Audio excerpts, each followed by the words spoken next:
dimenticando la crisi, pensando al futuro, agli investimenti nelle nuove tecnologie.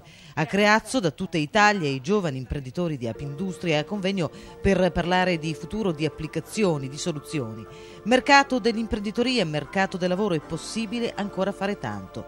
Lo hanno spiegato i relatori, lo ha spiegato una delle voci nazionali più importanti in materia, il professor Roberto Vacca, esperto in previsione tecnologica e ingegneria dei sistemi, analisi matematica di trend nei settori industriali.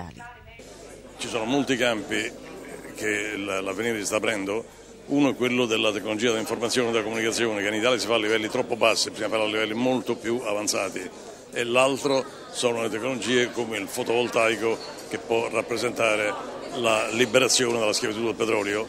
Giovani imprenditori al convegno per parlare soprattutto di futuro. L'innovazione per un'impresa non significa solo modificare prodotti e processi, ma può essere anche pensare in maniera differente al proprio business, ripensare al proprio business, diversificare, valutare nuove opportunità. Noi in questo crediamo fermamente e ritengo che oggi, anche con l'aiuto del professor Vacca, possano uscire degli spunti interessanti da poter proseguire.